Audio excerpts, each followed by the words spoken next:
Good evening. Oh my goodness. Good morning, everyone. The days are long these days. I appreciate the invitation from the Virginia Chamber Foundation and the Virginia Business Higher Education Council. This is a really important conversation, and I am grateful to be a part of it, and I want to begin by saying thank you. Thank you for welcoming me to join you all today, and thank you to everyone for being part of this organization and of this conference. I also want to say thank you to the educators who are preparing the next generation of Virginians. Thank you to the business leaders investing in our workforce. Thank you to the policymakers and advocates who understand that Virginia's future depends on getting this right. The work that you're doing is the foundation of what we need to accomplish in Virginia. And if I have the privilege of serving as our next governor, I am here to tell you that you all will have a strong, committed partner working alongside you on Capitol Square. And one of the reasons that I'm really excited to be here today is because I love talking about what makes Virginia special. And I believe that our competitive advantage is our people. It's our talent. We have world-class colleges and universities and an exceptional community college system.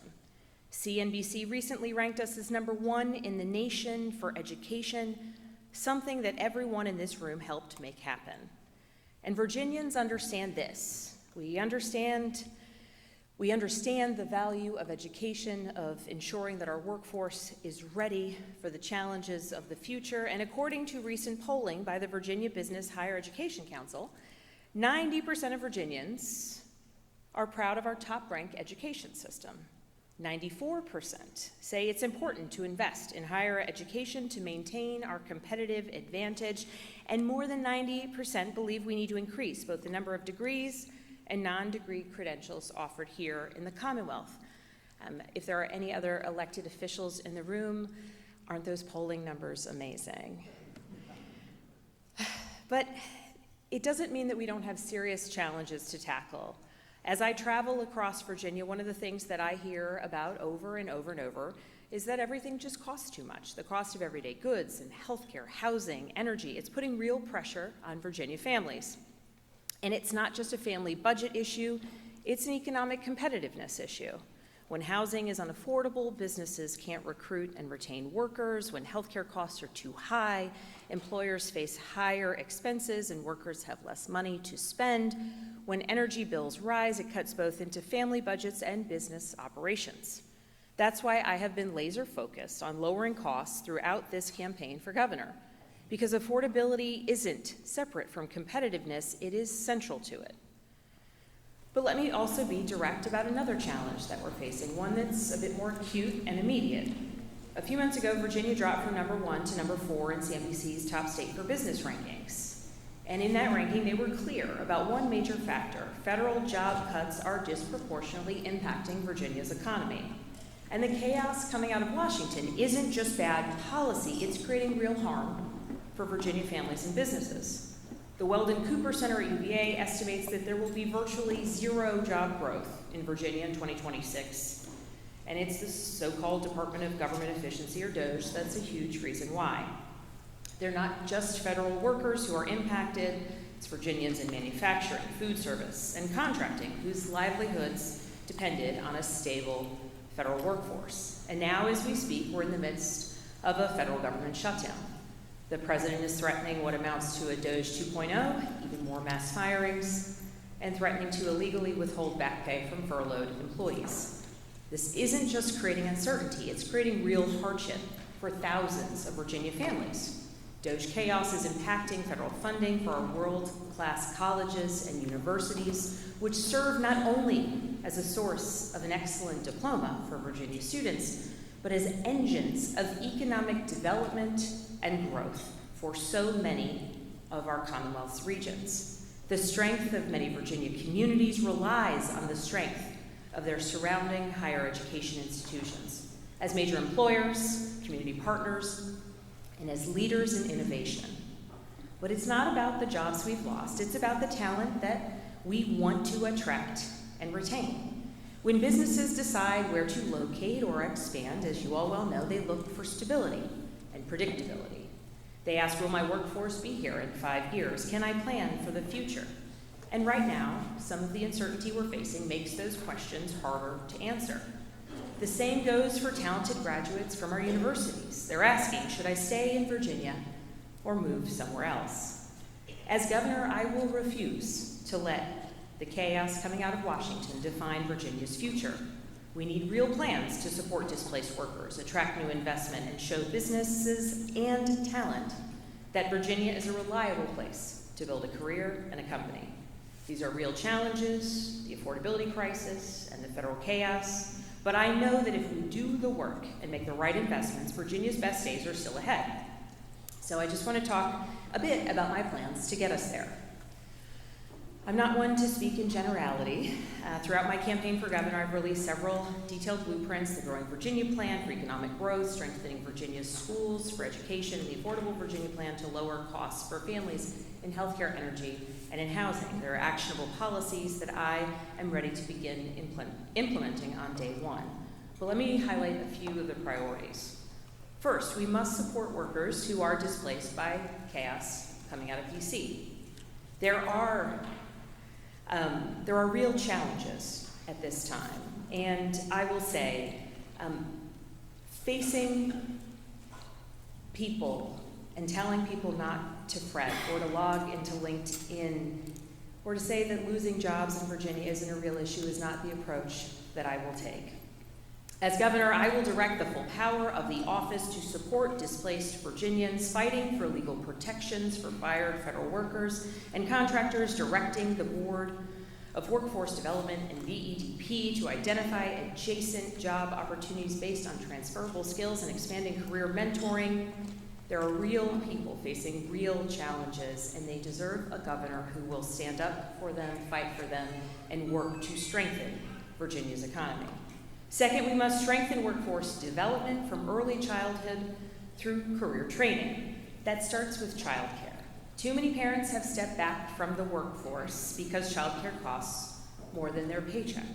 We have 13,000 families on the waiting list for the childcare subsidy program, and as governor, I'll work to expand access by investing in the subsidy program, incentivizing employers to provide childcare assistance, and by cutting red tape. In K through 12, we had nearly 3,000 teacher vacancies at the start of the 2024-2025 school year.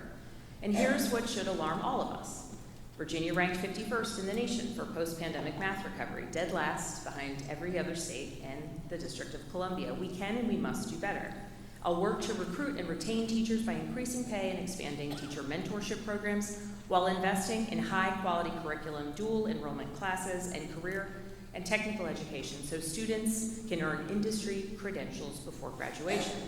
For community colleges, Virginia invests less per student than West Virginia or North Carolina, our neighbors and competitors. I'll increase funding and strengthen programs like G3 and Fast Forward, helping Virginians earn credentials in high-demand industries. And we'll ensure our education system stays flexible, preparing students for jobs in emerging technologies like AI.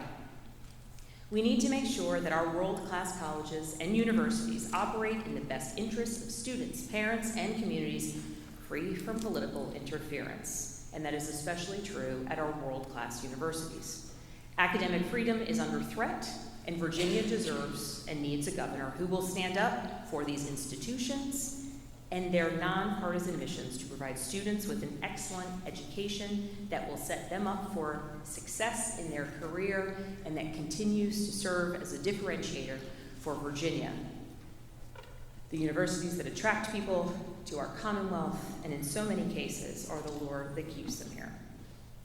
Third, we need to expand internships and apprenticeships. And there was a fantastic op-ed in the Virginia Pilot a few weeks ago from former Speaker of the House, Kirk Cox, and leadership from the Virginia Chamber that made this exact point. We need more hands-on learning opportunities to connect our students with real careers, and I could not agree more. A good internship gives young people real-world experience, helps businesses identify talent early, and keeps our best graduates here. Higher Ed Business Council polling shows 94% of Virginians believe it is important to invest in work-based learning. Virginia became the first state to set a goal of one paid internship for every student who wants one. And as governor, I'll market internships to employers, support one-stop shopping, internship centers on campuses for students and businesses, and build online platforms matching students with opportunities. The same goes for registered apprenticeship programs, connecting middle and high school students with the careers of their choice that they may not even know exist.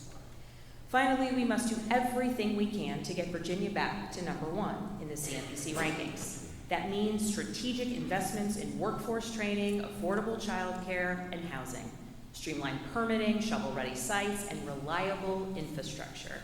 And let me be clear about one more policy. I've said it before, and I will say it again. As governor, I will not sign a bill that repeals Virginia's status as a right-to-work state. But let me also say this. I believe that we can do more to support working people, both in the business community and at the state level.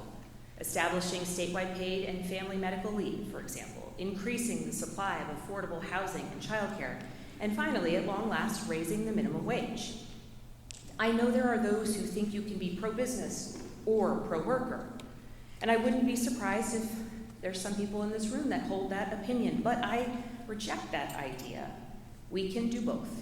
Virginia's economic success has always come from balancing those forces, and under the right leadership, with the right coalition, we can keep that balance for decades into the future.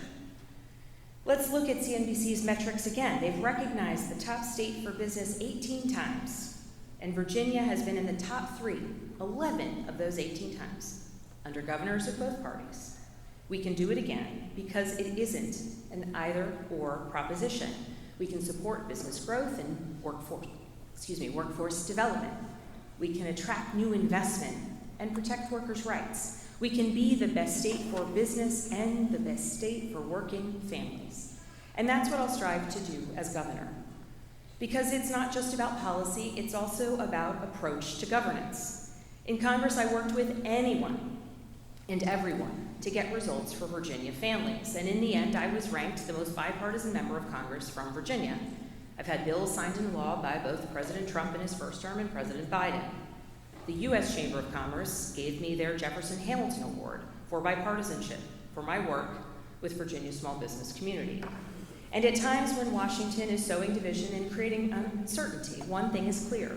The role of governor has never been more important for creating steadiness here in the Commonwealth. We need a governor who will put Virginia, not a president, not a party, first. And if a president's policies hurt our workforce or our economy, the governor must stand up and push back. That's not disloyalty, that is doing the job. And I'll make sure that every business considering Virginia knows that they have a steady and reliable partner in the governor's office, someone providing stability even when there is chaos elsewhere. Because whether we agree or disagree on every issue, I hope that all Virginians can agree on the need to keep our economy competitive. Protecting Virginia's economy should be a bipartisan and, frankly, a non-partisan priority. Because at the end of the day, Virginia's greatest asset, it's not our tax code or our ports or any other element of our infrastructure or even our rankings.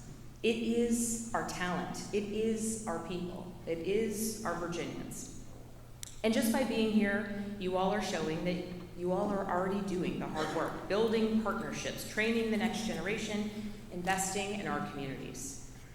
And what I will be is a governor who will be your partner in that work, someone who will champion education and workforce funding, cut red tape, and stand up to Washington when their policies hurt Virginia, someone who will show up, listen, and deliver results. That's the kind of governor that I will be. I love Virginia. My husband Adam and I chose to move back home to raise our 3 daughters here because we believe it is the best place to build a future. But I want that to be true for every family in every region of our Commonwealth. And together we can build the strongest talent pipeline in America, continue to attract investment to our Commonwealth, and continue to grow the businesses that are here. We can make sure that every student has a pathway to success. We can support displaced workers and attract new investment. We can get Virginia back to #1, and we can keep us there. I thank you for everything that you do. I thank you for the invitation to speak today. I look forward to seeing many of you in December, and I look forward to getting to work. Thank you.